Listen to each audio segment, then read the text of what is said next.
may mabigay kami ng sa'yo. Content. Okay, so here's your clicker.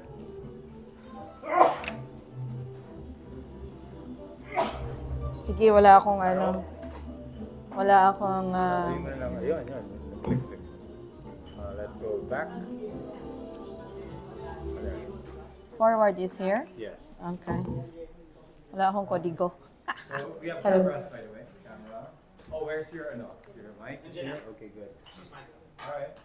Ang galing naman. Good afternoon, everyone. So while you're getting your drinks, I would like to introduce myself. My name is Irene, and I am the founder of the EcoShift, which I am going to discuss later. Si Raf parang ayokong sumunod sa kanya after after his presentation. So nakaka-impress. Anyway, I've known Raf. The first time I've met Raf was last year. Yeah, a year ago. There were two of us who represented the Philippines in the APEC Sustainability Summit. So, and we did our presentations, and he actually won, which is really nice. Among how many countries? There's so many Southeast Asian countries. So it also makes me proud, kasi Filipino. Anyway, so now I'm gonna discuss on, as mentioned, Raf already mentioned some of the few statistics about our plastic problem. So now, with me, it's more of what we can do as individuals and how to mitigate the plastic problem, and if as a collective we would be able to limit plastic use. So it's plastic free starts with me. I just wanted to ask, who among here naliligo every day? Lahat naman siguro. Ayan, so sana. Ako hindi. Ganon yan, no? Ako hindi. So, basically, especially as Filipinos, diba, we like taking showers. As women, we also like to take shampoo, conditioner. I mean, we take hygiene to a different level. Diba? We have a lot of stuff in our bathrooms. So, I'm a single parent of 2 girls. So, these are my girls. They're pretty big now, so at 21 and 18. So, as you can see, as young women and young ladies, including the mama artists, so we use a lot of plastic products, no, every day. So a few of these products are shampoo and conditioner and body wash. So I noticed while doing all this routine every day, like we use a lot of plastic bottles in our personal care. But my plastic-free journey actually started when I was still working with pharmaceutical sales. So I used to travel a lot, do field work, and I used to buy a lot of bottled water. So the story started when I saw the turtle with the straw stuck in its nose, and it really tugged at my heart. And I said, okay, there must be something that I can do. So I said, okay, I will try skipping the plastic the bottled water now. Then I want to move it a little bit further, and I said, okay, graduate na ako sa bottled water, gusto ko naman shampoo and conditioner. So I looked for options in the market, but I could not find any. So I found one, but it was really expensive for me at that time, because like 1 bar was 600 pesos. I know you're familiar with this brand. It's a very popular brand, but I'm not gonna say it anymore. So I said, okay, I might as well do something for me. So in terms of how we use our bottle consumption, na-touch na to ni Raf earlier, 9 out of 10 bottles that we use ends up in landfills. Remember, like before, it says that, okay, it's okay, you can do recycling, diba? But apparently, 9 out of 10 still ends up in landfills. So like as mentioned, we use a fair amount of plastic bottles in our personal care. So in effect, one person probably uses 24 bottles of shampoo and conditioner in a year. So in 10 years' time, you would be able to fill a whole room of plastic bottles. That's our impact. So in the Philippines, as mentioned, actually now we're the number one in terms of plastic pollution. Of course, that's disputable because we're a catch basin. But basically, our consumption is really high all over the world. And the sad thing about this is, has anyone does segregation at home? Like, you segregate, okay, that's really cool. So we separate our plastics and our aluminum. But has any of you tried to follow where your plastic goes to? Wala, di ba? So if you try to follow yes. So you do your recycling at home, and then you follow the garbage truck. They still do it, they compile. So wala, in effect, what you're doing, wala din. So that's a little bit frustrating, especially for us na very mindful in how we segregate. But at the end of the chain, it still ends up in the same place.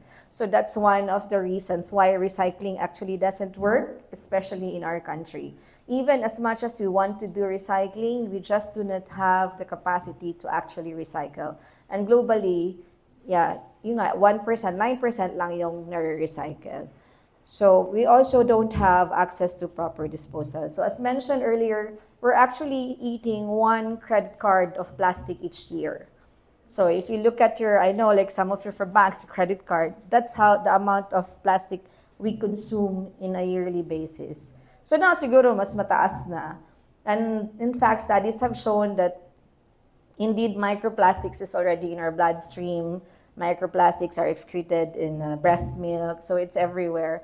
And there's also a study that 90% of the world population has already microplastics in our bloodstream. It's because of, there's that other one, remember that yung PFOS, yung PFOA, yung ginagamit pang luto, the non-stick pan before, it was really controversial. That's because of it. So we won't be able to see these microplastics, but we're eating it on a daily basis. This is in effect because of the plastic that we use. So ito yung typical na what you eat comes back to you, what you throw away comes back to you.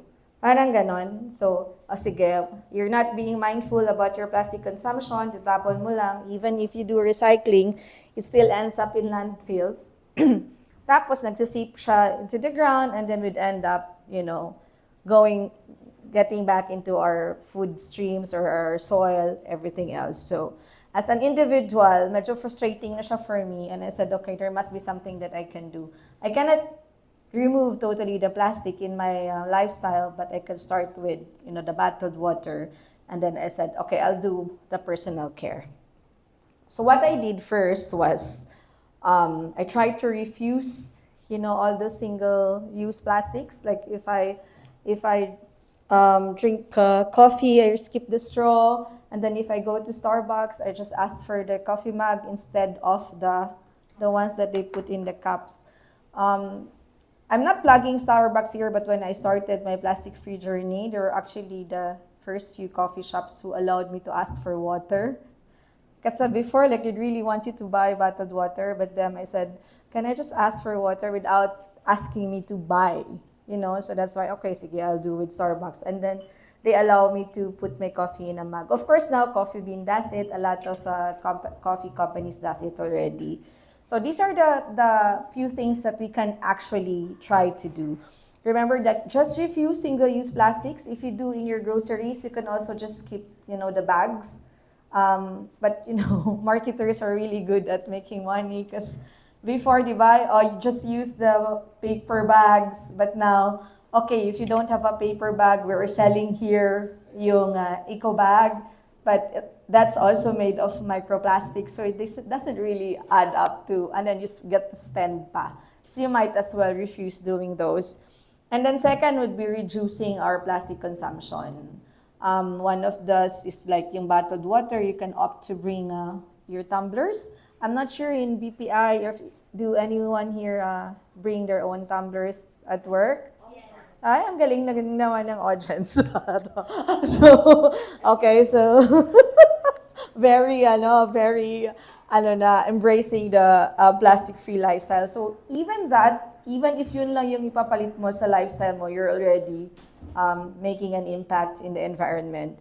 And then the other thing would be reusing what you have. Basically, it's more of mindful consumption. Like, we need to stop buying what we don't need. Yun lang din naman yung punot dulo. Nakakatipid ka pa. Plus, If you don't actually need it, don't buy it.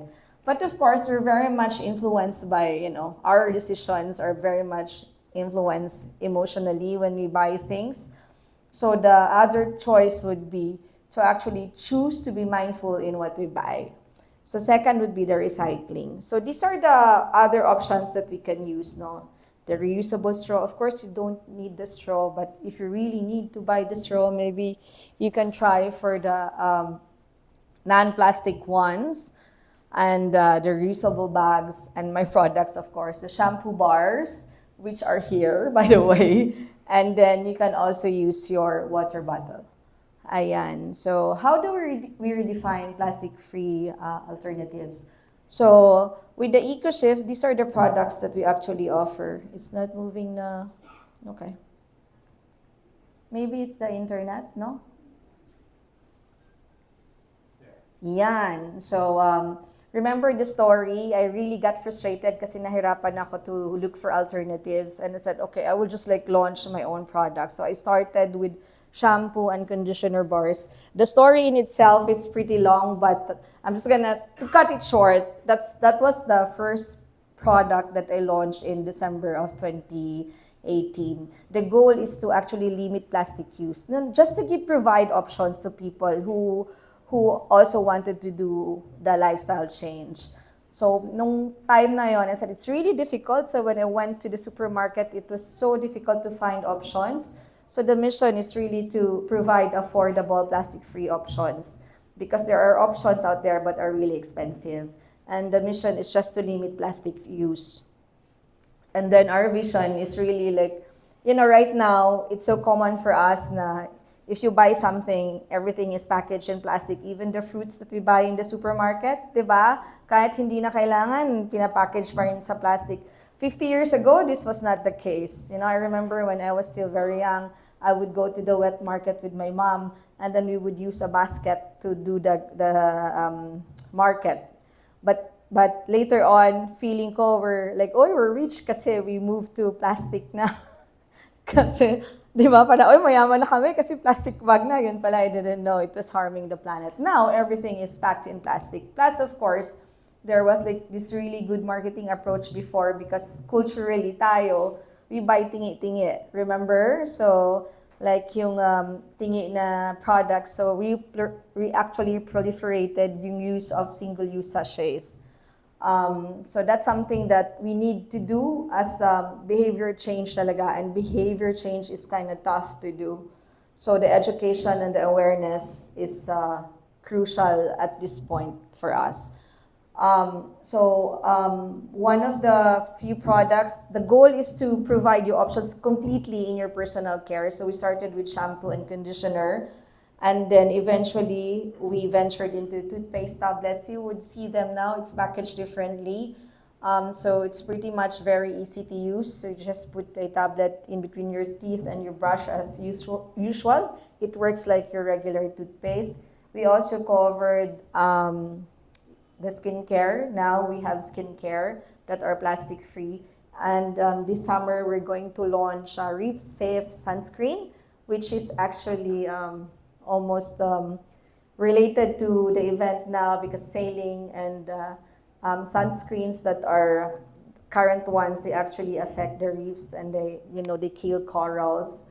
So this one, the ones that we're going to launch, this is also plastic-free and reef-safe. So these are the products that we have. So our products are, because the brand, the EcoShift, was launched mindful from the start. It's really aligned to, and we want to do business with integrity. So everything that we do has to be plastic-free, including how we ship our products. So we package our products in, even the stickers are non-laminated.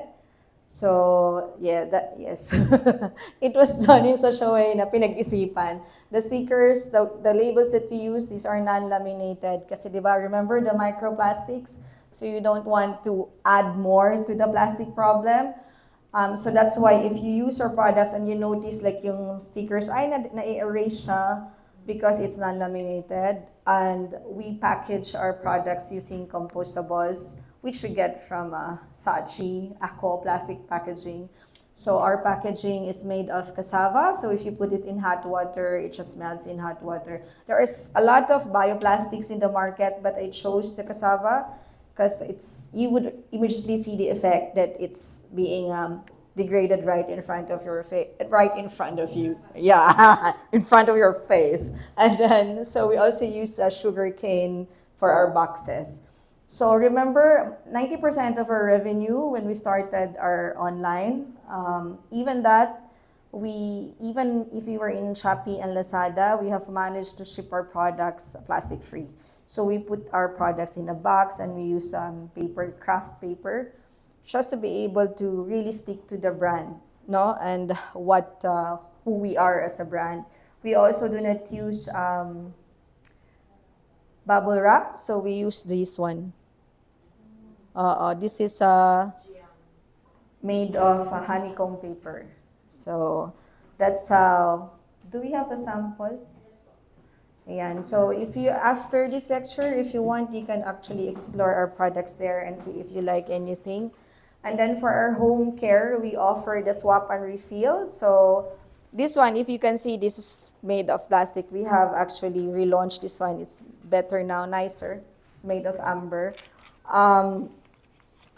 plastic bottles. But this one is easy because all you have to do is just order online and then we will deliver the products to you already in a plastic bottle, and then you can return the bottle to us. So you don't have to drop it off, you just give it to the rider and you will get it back. And then we will take care of the recovery and the recycling. So we also have partners. Oh, you're here. And Sentinel Upcycling. This used to be past, but this was it was the first logo, so it was not updated. So that's why the sustainability space in the Philippines is pretty small. There's only a few of us, but hopefully in the near future there will be more of us, more businesses who actually cater and is mindful in doing business. It's not just for profit alone. So the EcoShift, my company, is really keen on the triple bottom line, which is people, planet, and profit.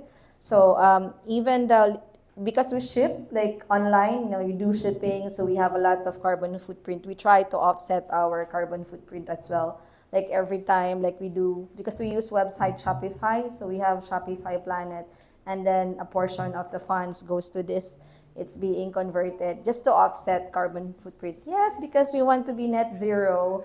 That's how serious we are. So we started 2 years ago or a year ago, and then they would convert it for us. So in terms of community engagement, we're really active in coastal cleanups and tree planting. So this Saturday, we also have a coastal cleanup at the Las Piñas wetlands. So we do it every quarter. So these are like just company-initiated activities. So since launch, we have managed to prevent 4.5 million plastic bottles from ending in landfills. So the brand has been in the market for 5 years already. I'm not sure if any one of you is familiar, but if not, because this is just like a small, locally made brand, and it's women-led. All of the boxes, I tick all of the boxes. Women-led, 80% of our employees are women. There are now 30 people in the company since we started. And we have also, in effect, we've managed to prevent 67.5 million single-use sachets.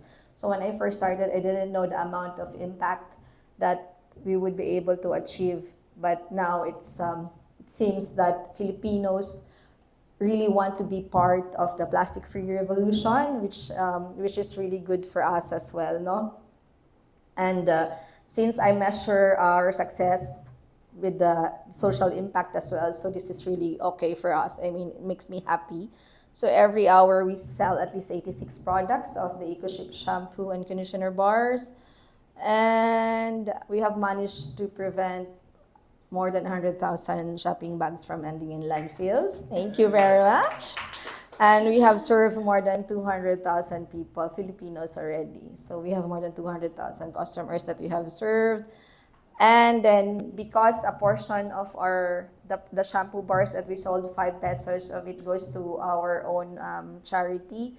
So we have an awesome humans fund which funds young students in their studies, just a portion of a scholarship program. So we have 10 scholars already the dream is to have more than 100. So this is Jasmine.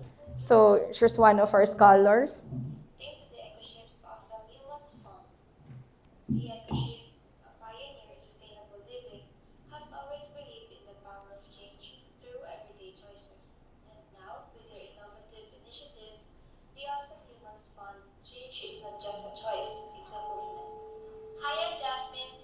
I was awarded a scholarship grant from the EcoShift's Awesome Humans Fund.